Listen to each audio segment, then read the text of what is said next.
Let us close the eyes for a moment.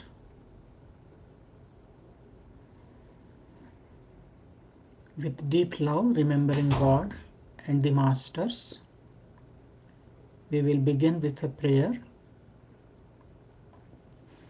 Om Sahana Vavatu Sahano Bhunaktu Sahaviryam Karavavahai Tejasvinavadhitamastu Ma Vidvishavahai. Om Shanti Shanti Shanti. May God protect us all. May we enjoy food together. May we meditate and pray together. May we attain wisdom through our study and discussion. May there be no conflict among us. May there be peace within and everywhere. Om. Amen. Good evening to all of you and welcome.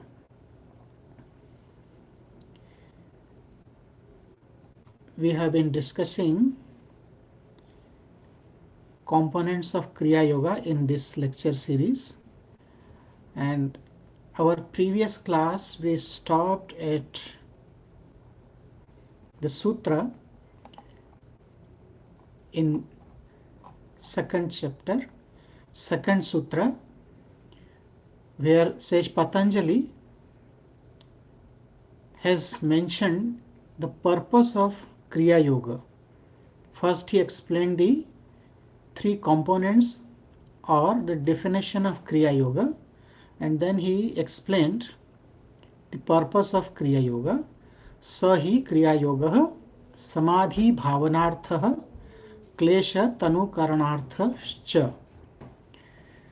Kriya Yoga is practiced for two purposes. One is to remove the obstacles from our life, from our path, and to attain Samadhi. So that is the highest goal we have in Kriya Yoga. Now this same concept is mentioned in the Mahabharata. If you read the Mahabharata Vana Parva, there is subsection Aranya Parva and the chapter 2nd, verse number 22nd and 23rd, where King Janaka is explaining about Kriya Yoga. So there is a dialogue between sage Vaishampayan, and he is mentioning about King Janaka, who is a householder yogi, and he is speaking about Kriya Yoga. So what King Janak is telling about, as we discussed from Sage Patanjali's Yoga Sutra, that two purposes, removal of obstacles and attainment of Samadhi. So in Mahabharata, King Janaka is telling Vyadher Anishta Sansparshat Shramadishta Vivarjanat Dukkham Chaturbhi Shariram Karanaihi Sampravartate Tada Tat Pratikarat Cha Satatam Cha Vichintanat Adhi Vyadhi Prashamanam Kriya Yoga Dvayena Tu.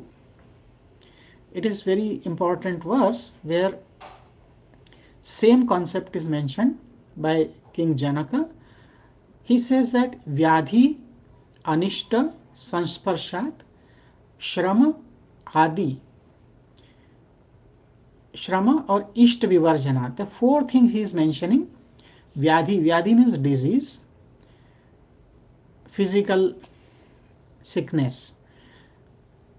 Anishta Sansparshat, contact with painful things, or you can say unpleasant happenings. Shrama, Shrama means labor or exertion. Ishta Vivarjanat. Ishta Vivarjanat is there are two meanings. Want of objects desired or separation from our near and dear people. That is also Ishta Vivarjana, means whatever we like, we are separated from that and we get pain. So these are the four causes that induce bodily suffering. Whether it is the sadness in the mind, but body suffers also. So disease, contact with painful things, exertion, and want of objects desired. These are the four causes that induce bodily suffering. Now, as regards disease, it may be reduced by the application of medicine, while mental ailments are cured by seeking to forget them through Kriya Yoga meditation.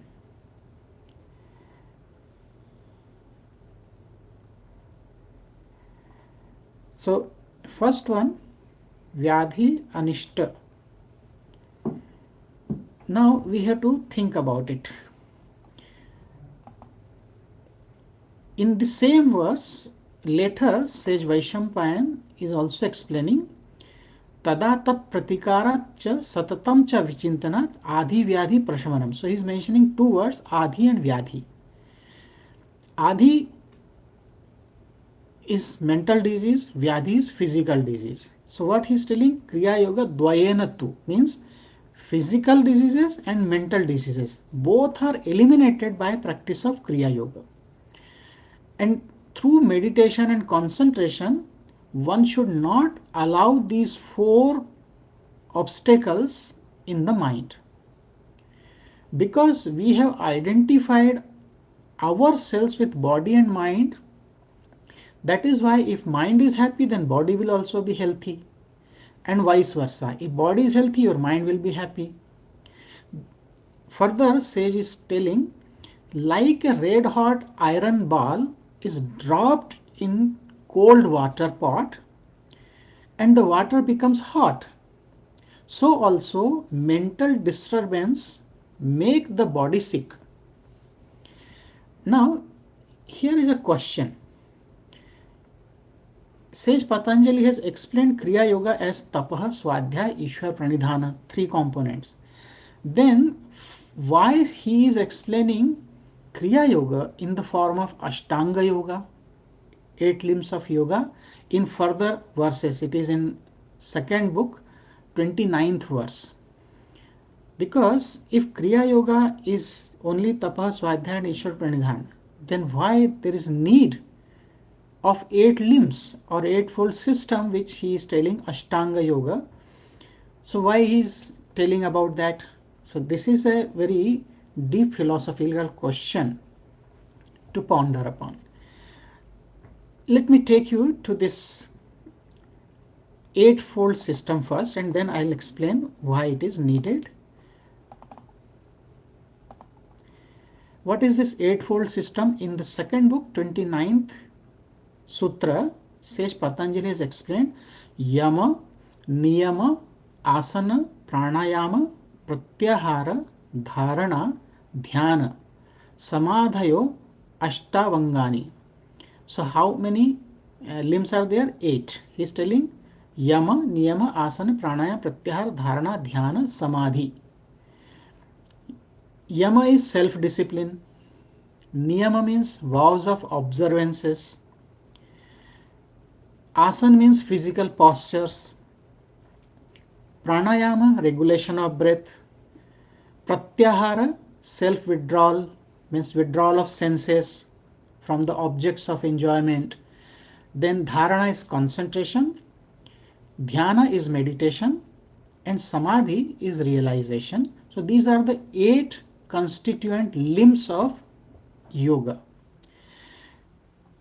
Is Ashtanga Yoga Kriya Yoga? Answer is yes, because these 8 are the limbs. Now, these 8 are the limbs of yoga, and sometimes people get confused that these are 8 steps.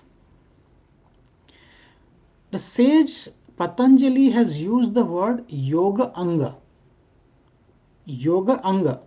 Yoga Anga has been explained by some as the steps of yoga. Just like a person climbs up on the path of yoga from one step to another step. But these eightfold system is not in the form of steps, because it is clearly mentioned yoga anga, not yoga sopana. Sri Gurudev Baba Hariharanandji very specifically he explained that limbs are not steps. Steps in Sanskrit is called sopanam. If these are steps, then sage Patanjali must have used word ashta angani instead of that ashta sopanam. So very specifically sage is explaining that these are the 8 limbs, just like the body has many limbs, and when we are moving, so all the limbs are moving together. It is not that our hand is moving first and after that we move our eyes or our feet, so they all move together. So also this eightfold system ashtanga yoga, it has to be, all these have to be practiced together. So as you touch any limb, you touch the body. Likewise, practice of any limb of yoga is practice of yoga itself. Now further, if we think about this eightfold system, then you'll find that these 8, how they are defined. It is said yama and niyam, these two if we take together, they are known as adhikara yoga. Adhikara yoga, what does it mean? Any sincere spiritual seeker who is taking admission to school, means anybody who is trying to learn yoga, so first he has to prepare, he has to become adhikari, a qualified student. So yama and niyama, these two make you qualified, so you have to practice these two. So it is called adhikara yoga. And when we take tapaha, swadhyay, ishwar pranidhana, these three together is kriya yoga, as we discussed in our previous class. Sutra number 1, second book. Now there are 2 out of these 8. If we divide in 4 and 4, so yama, niyama, asana and pranayama, first 4 limbs, they are known as bahiranga yoga. Bahiranga means external, because these 4 are related to yourself and others. So this is external practice, yama, niyama, asana and pranayama. Then if we take the last 4, pratyahara, dharana, dhyana and samadhi, these 4 are antaranga yoga, means internal practice. Then further, sage has explained another word, sanyama. Sanyama he has taken 3 only, dharana, dhyan and samadhi together is sanyama. However, we'll focus on bahiranga and antaranga. So external limbs of yoga and internal limbs of yoga. So 4 and 4. Now Ashtanga yoga, these 8 limbs, some people divide as 4 plus 4 and some take it 5 plus 3. Means 5 external, 3 internal, like that. We'll take 4 plus 4. So first 4 limbs are related to Shariram Yogam, physical aspect. If you see Yama and Niyama, Asana and Pranayama, they are related to, more related to the body. And first and the rest 4, Pratyahara, Dharana, Dhyan and Samadhi, they are related to Atma Yoga, means mental aspect. So Kriya Yoga, together these 8 limbs take care of your physical aspect and mental aspect. The second thing, if we take it as 5 plus 3, so first 5 limbs are known as external yoga and the last 3 are known as antaranga or internal or inner discipline.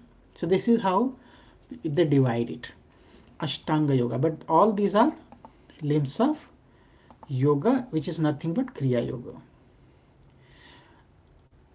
If again, if we think about it, Sage Patanjali in Samadhi Pada, which is the first book, he has given threefold teachings. What are these threefold teaching?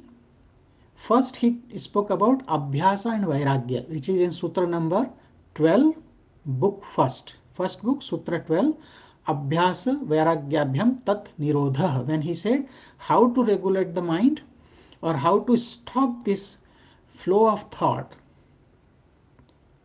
by two things, Abhyasa and Vairagya. Abhyasa means practice with sincerity, regular practice with sincerity.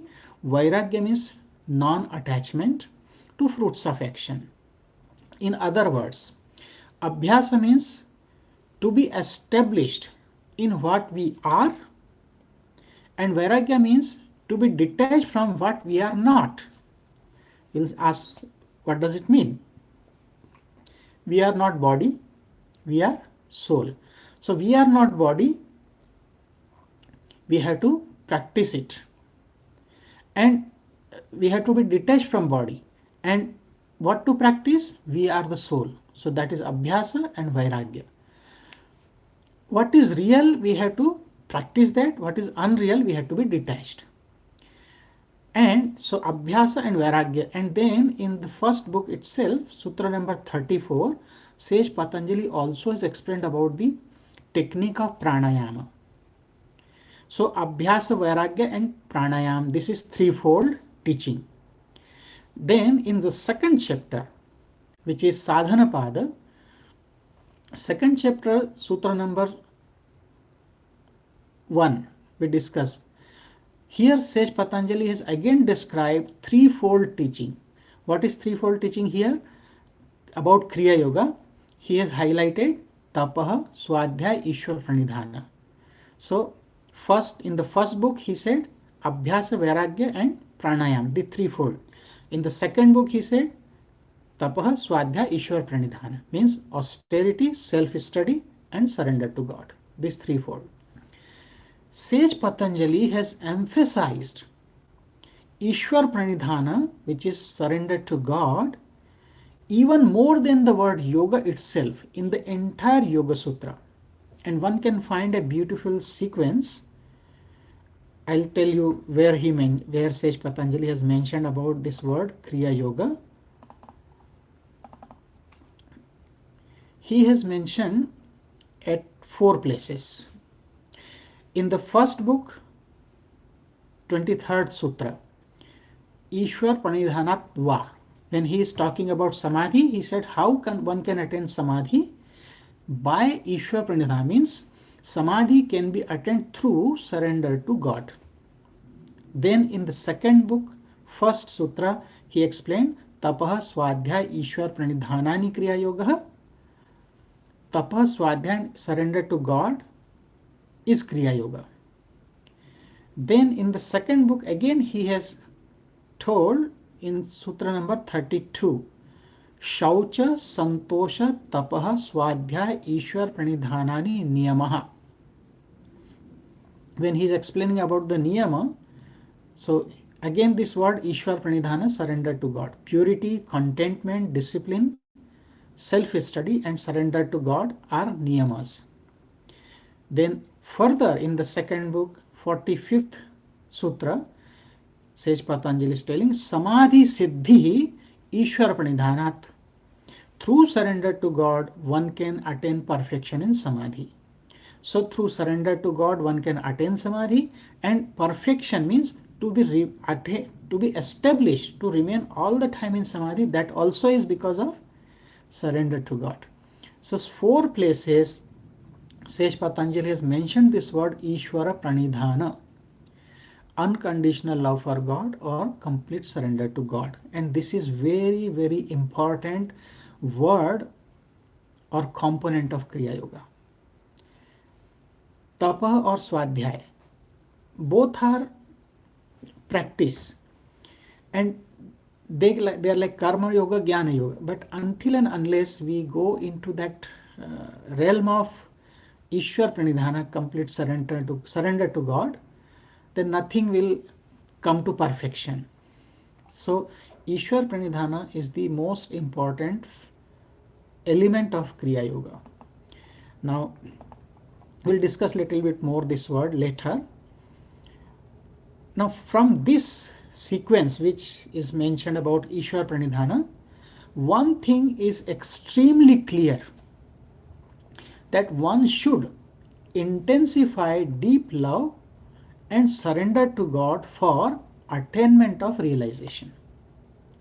If we do not meditate with love for God, it will become dry and mechanical practice. It will give definitely some physical benefit, mental and intellectual benefit, but spiritual benefit is not so much unless we also surrender to God when we meditate. Now, there's a doubt. In Sutra number 32 of second book, Ishwar Pranidhana is said to be under niyamas when it is said that this one, Shaucha Santosha Tapaha Swadhyay, Ishwar Pranidhana Niyama. So Shauch, Santosh are clear, purity, contentment. But again, Tapaha Swadhyay, Ishwar Pranidhanani are Niyama. Before, Sej Patanjali has said, Tapa Swadhyaya Ishwar Pranidhanani Kriya Yoga. Now he is telling Niyama.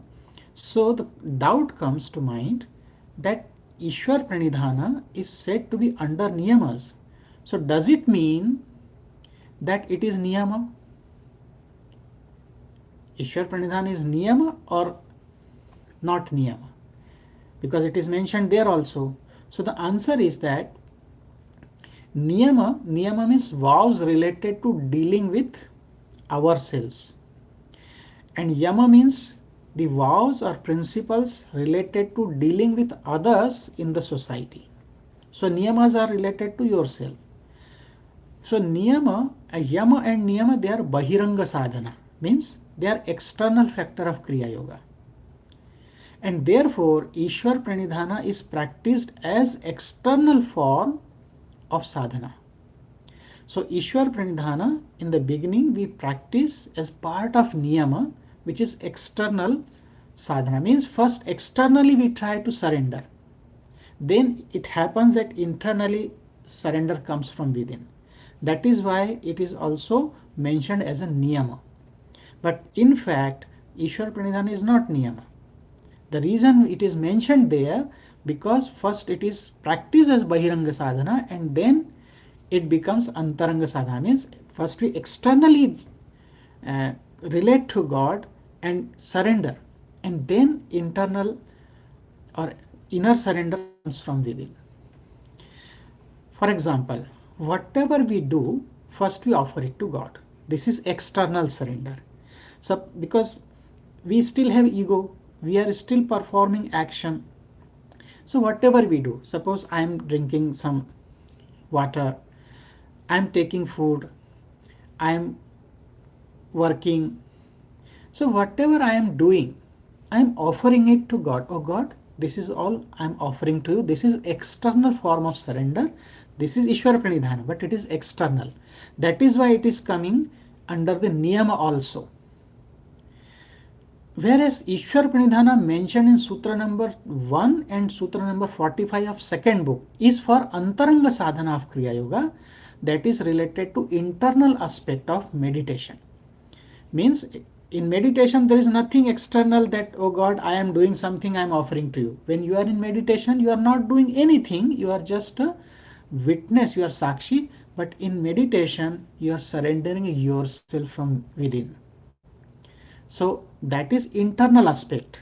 So I think it is clear that why Ishwar Pranidhana is mentioned as a Kriya Yoga first and then it is mentioned under the Niyamas.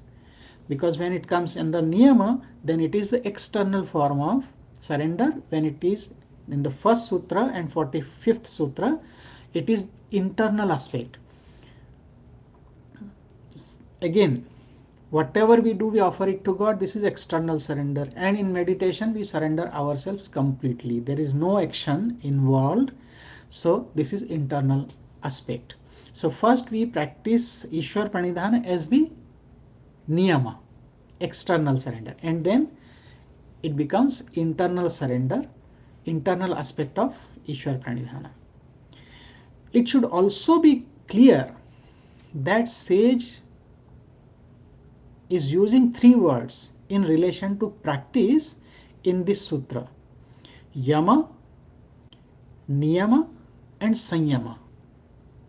And these are mentioned in like second book, Sutra number 29 and 30. And then second book 29 and 32 Sutra number, and Sutra number 4 in third book, Sanyama. So Yama, Niyama, Sanyama. These three words appear to be same, but they have very different connotations. So there are three types. Now I'll take you a little further about the Kriya Yoga practice. Tapa, Swadhyaya, Ishwar, Pranidhana, Kriya Yoga, we understood. But again, Sage Patanjali is mentioning about, first he mentioned about Abhyasa and Vairagya. That if you want to attain Samadhi, then you have to practice, you have to follow these two limbs. You control your mind, seize the thought patterns, and you can attain Samadhi. So first he's telling Abhyasa and Vairagya. You should practice detachment and continue your practice of yoga or whatever you have learned from the master. Then he's telling Tapa, Swadhyaya, Pranidhanani, austerity, self-analysis, self-study, and surrender to God. That is Kriya Yoga. And then he's telling that eightfold limbs of yoga one has to practice. That is also Kriya Yoga. First four are external, last four are internal practice of Kriya Yoga. So why he is mentioning these three types of practices? Why says Patanjali doesn't say only Tapa, Swadhyaya, Pranidhana, Kriya Yoga, that's all. But why he is mentioning three different forms of practices? Now the question. He is mentioned because the question is why he is mentioned. The answer is because there are three types of seekers. Three types of spiritual seekers, or you can say three types of student in yoga. And according to them, these three forms of Kriya practices are recommended.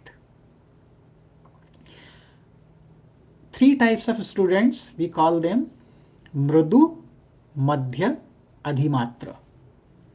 Mridu means gentle, mild student, gentle student who have just begun their journey. You can say they are the beginners. And Madhyama means who are in the middle, who already have practiced something, they have more interest. And third is Adhimatra. Adhimatra means very sincere students who are advanced students. So those who have some knowledge and those who are advanced. So beginners, those who have some knowledge, and third is who are advanced. These three types of seekers, three levels of students. And according to these three levels, three forms of Kriya practice are recommended by Sage Patanjali. So before going to that, let me explain a little bit about this eightfold system also. If you see in the slide,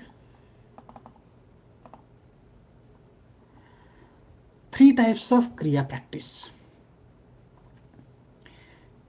If we see what is the purpose when Sage Patanjali starts the discussion in the first book, he is telling Yoga Chitta Vritti Nirodha. This is what is yoga.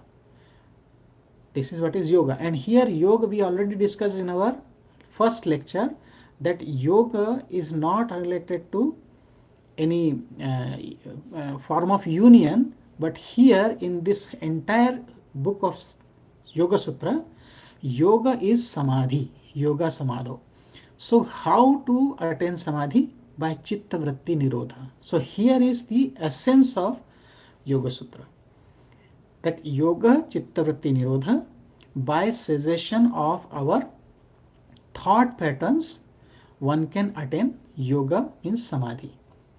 So we are talking about nirodha upaya. Upaya means means. Upaya is means. So what is the mean? What is the way to cease, to stop these thought patterns? So that is the purpose, nirodha upaya. Now how to attain that chitta vritti nirodha? So there are three. Uttama adhikari, in Sanskrit it is called yoga rudha, who has already ascended to some extent and he is established in yoga, means he has been practicing and very sincerely following it. That is called yoga rudha. So he is called Uttam Adhikari, means the best advanced student. So for advanced student, Abhyasa and Vairagya is enough. What he has learned, just to practice it continuously and be detached from the fruits of action. So these two will lead an advanced student to Samadhi. So this is first practice for Uttam Adhikari. Now what about the Madhyam Adhikari? Madhyam means Yunjana. Yunjana, one who is in the middle, who has practiced a little bit, who has some understanding and knowledge about the yoga, but he is not as sincere as the first one. So one who is in the middle, for him, the Kriya Yoga practice is threefold: Tapa, Swadhyaya, Ishwar Pranidhana. So he has to practice Tapa. Tapa means austerity, penance, and self-analysis, and or discipline of body and mind, then self-analysis or self-inquiry, some study of scriptures, and complete surrender to God. So he has to follow these three. Because Uttam Adhikari Yoga Road has already crossed these three states, so for him only Abhyasa and Vairagya is enough. Then comes the Manda Adhikari, who is known as Arurukshu. Arurukshu means Manda Adhikari, who is mild or beginner, mild student or beginner. And for the beginner, Sage Patanjali has mentioned these 8 limbs one has to practice. So one who is beginner in the Kriya Yoga has to practice all these 8 limbs. So that is the reason Sage Patanjali has mentioned threefold practice, 3 types of practices for 3 types of student. So don't think that Kriya Yoga means anybody comes to Kriya Yoga can just practice whatever is taught, but it encompasses all these practices. However, this is the perspective of Sage Patanjali and Vyasa Bhashya. Yama, Niyama, Asana, Pranayama, Pratyahara, Dharana, Dhyana and Samadhi are to be practiced by the beginner or mild student. However, if we go further, just to talk about the practice, modifications of mind, which is known as Chitta Vritti, can be restricted by 3 types of Kriya practice recommended for 3 kinds of seekers. I think it is clear. Now, just to give you some idea about the Yama and Niyama. What are Yama and what are the Niyamas? So for the beginners, all the 8 limbs are required to be practiced. And what are these limbs? So first, Yama. Tatra ahimsa, satya, asteya, brahmacharya, aparigraha, yamaha. It is in 2nd chapter, sutra number 30. So 5 yamas are there. And what are these? So 5 yama. Tatra ahimsa. First is ahimsa, second is satya, third is asteya, fourth is brahmacharya, fifth is aparigraha. Ahimsa means non-violence. Satya means truthfulness. Asteya means non-stealing. Brahmacharya is continence. And the inner meaning is to remain in Brahman, means remain in God consciousness through disciplining the senses. And the 5th one is aparigraha. A means non, so non-possessiveness. These 5 are known as yama. They are known as self-discipline. Yama, again to explain, when we live in society with others, so these yamas are the principles or vows to be practiced in relation with others. That I will not kill, when I speak to others, I will not speak untruth, I will not steal, and so on. So these are the 5. I'm not going into detail of these because that's not our subject matter, but these are the 5. Non-violence, truthfulness, non-stealing, continence, and non-possessiveness. These are the yamas. If you talk about the yama, So here you see the 5 yamas and the fruit of perfection. When we practice these 5 yamas, what is the result? What do we get by practicing these 5 vows known as yama? So it is in further sutras. I'll just give the essence of that or translation of those sutras. 5 yamas are self-discipline, ahimsa or non-violence. When we practice non-violence, there is no hostility in his presence. Means a person who is practicing non-violence, in his presence, nobody can have any violent thoughts. Even a ferocious animal coming in contact or in vicinity of this person will forget his uh, violent nature. Satya, when we practice truthfulness, whatever a person utters will come true. This is what is the result. It is known as Vaksiddhi. Then Asteya, non-stealing. When a person is established in this virtue or value of non-stealing, all the riches will flow towards him. He doesn't need to think about anything, but everything is available or it comes to that person by grace of God. Brahmacharya, if a person is practicing brahmacharya or continence, then what is the result? After being established in brahmacharya, great valor is gained and fear of death is lost. One can conquer the fear of death. And fifth one is aparigraha, non-possessiveness. So if a person is established in non-possessiveness, means doesn't desire anything from anybody or accept any gift from anyone, the knowledge of previous births and future births will dawn upon that person. So these are the results mentioned by Sage Patanjali. Now if we talk about this is about the 5 yamas, and what are the 5 niyamas? Just to give a little bit idea: Shaucha, Santosha, Tapaha, Swadhyaya, Ishwar Pranidhanani Niyamaha. It is in Sutra number 32, second book. Shaucha means purity, Santosh means contentment, Tapaha is austerity, Swadhyaya self-study, and Ishwar Pranidhan surrender to God. These 5 constitute the vows of observance, niyama, and niyama are related to your own self. That you have to purify your body and mind, you have to remain content, you have to practice some swadhyaya means self-analysis or study of scriptures, surrender to it. These are all niyamas. And what happens when we practice these 5 niyamas? So I'll give you again some idea which is mentioned in the further sutras of second book. 5 niyamas are vows of observance. Shaucha, purity. If a person is established in purity, both mental and physical, then what happens? One gets indifference towards the body, non-attachment, fitness for cheerfulness, and sense control. This is the result. Santosha, if a person is content and established in contentment, then there is unexcelled happiness. When one is established in tapaha or austerity, so impurities are destroyed, body and sense organs attain perfection. And one who is established in swadhyaya, then one can experience union with the desired form of God. Because God is both form and formless. So whichever form you worship, you can attain union with God or the deity.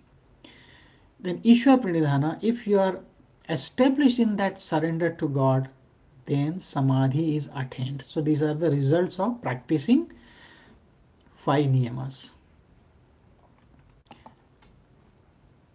So 5 niyamas, and maybe we can discuss little bit about these in little detail so that you can get better idea of what to practice. However, out of the 8 limbs of yoga, the first one is yama. Yama is derived from the root word yam. Yam means to curb, to offer, to give, to go, to exhibit, to show, to support. So many meanings of this root verb in Sanskrit, yam. Yama means a process of forward movement with discipline. Or you can say to offer oneself to divine is Yama. Yama is also Lord of Death and the presiding deity of southern direction.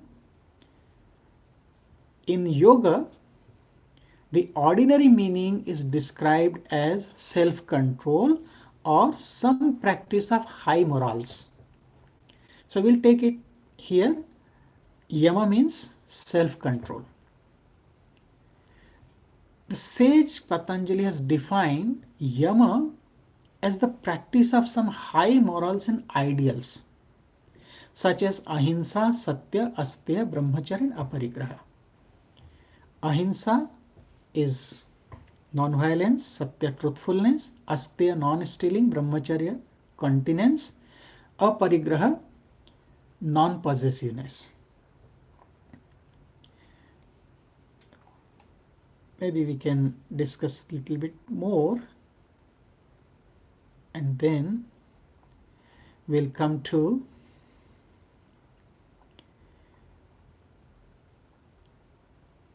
further Ishwar Pranidhana, the most important part in our next class. So we'll stop our discussion here. We'll have a little meditation today.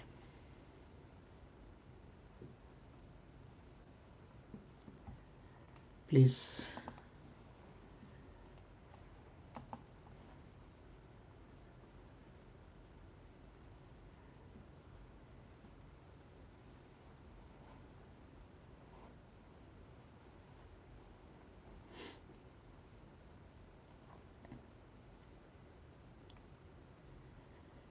close your eyes.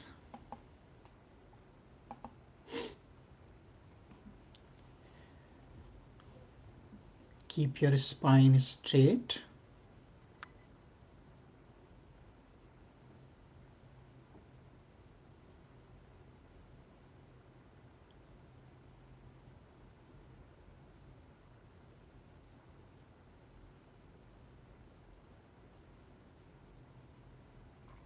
Concentrate in between the eyebrows.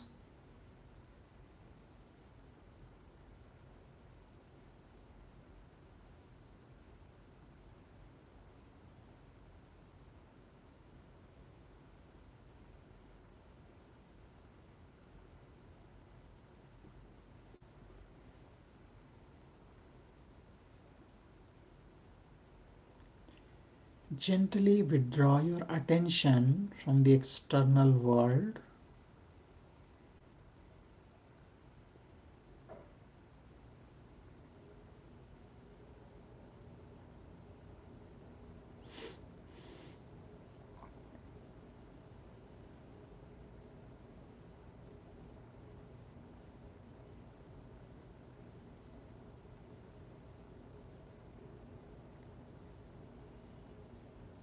Please observe your breath. In the beginning, just watch breath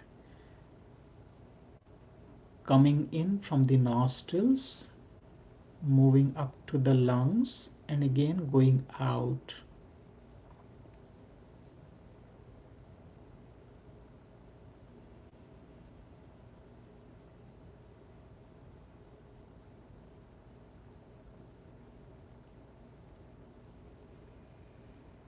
This is the external breath.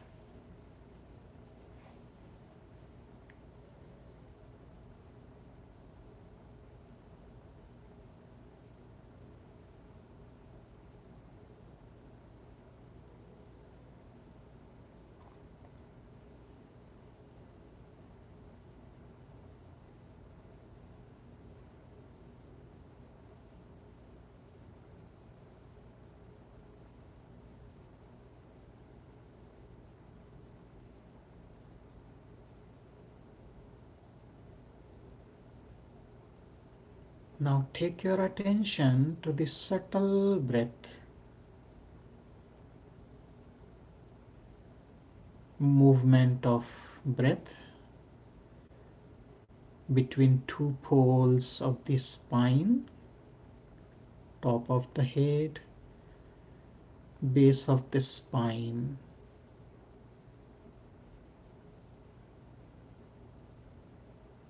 Inside the canal, watch up and down movement of breath.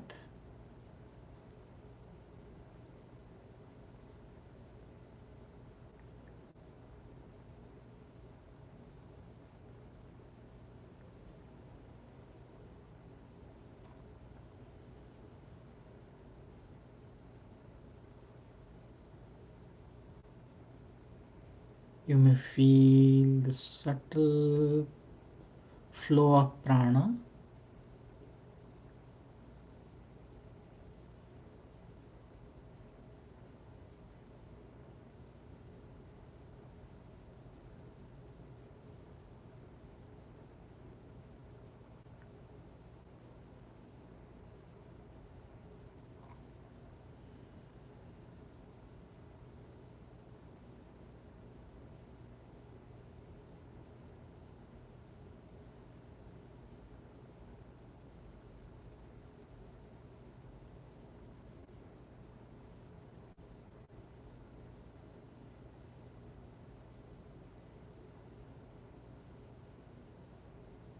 Your mind becomes more calm, peaceful.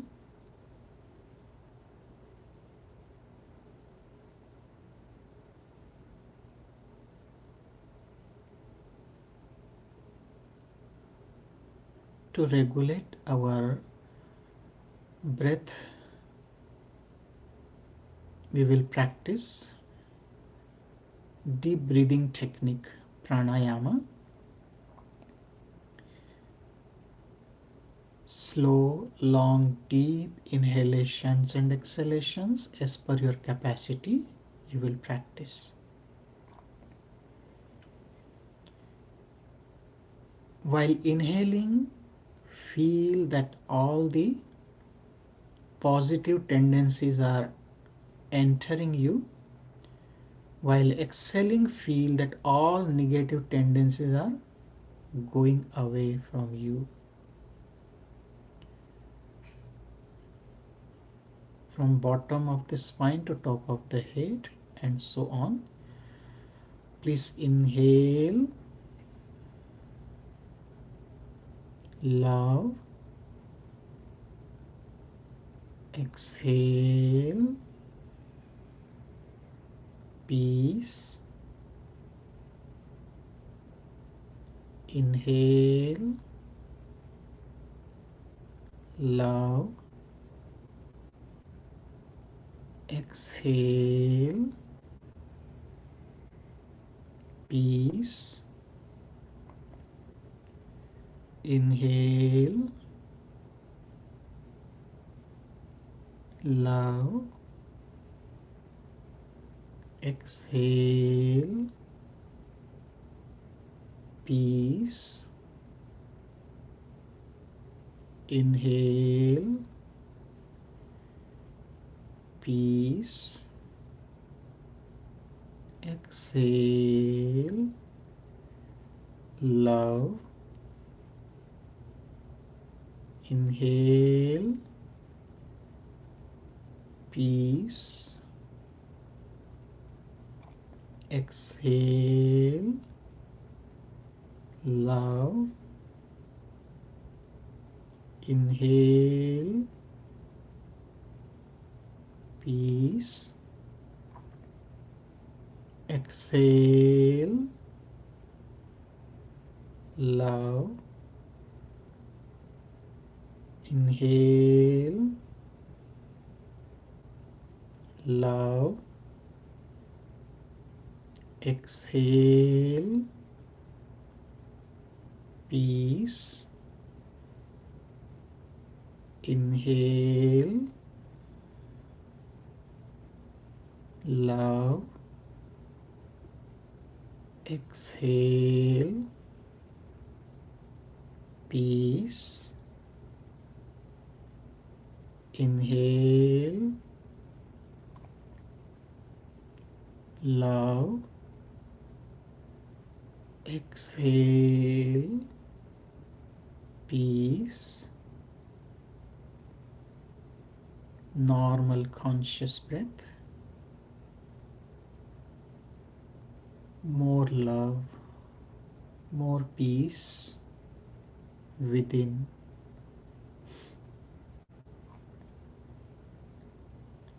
Breath becomes slow and feeble, body is completely still, mind is tranquil.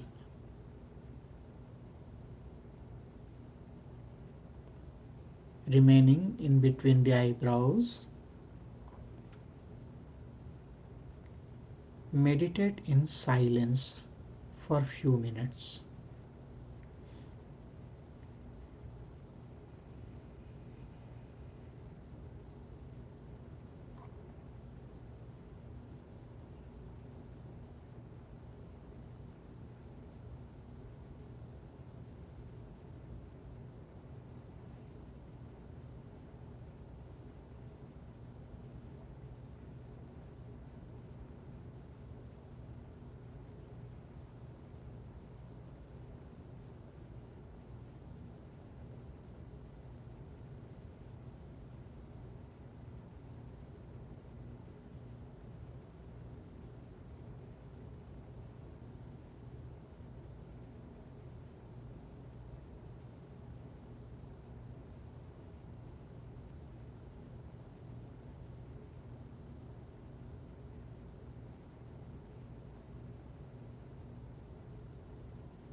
divine blissful state.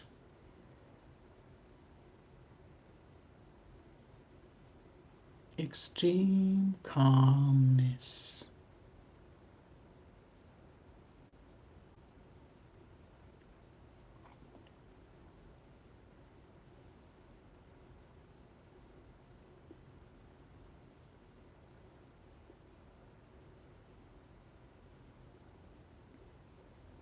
Always maintain this state of bliss, peace, and joy in all your activities.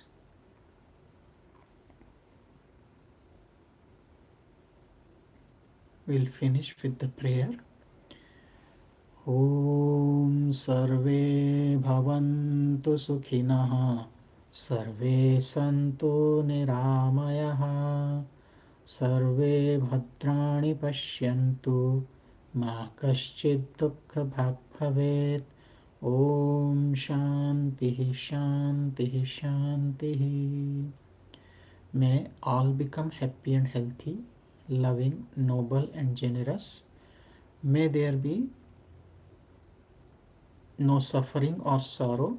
May there be more love, peace, and harmony among us and in the entire creation. Om. Amen. Open the eyes.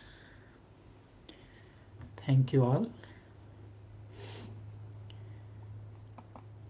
I see one question. I'm keeping this question for next class because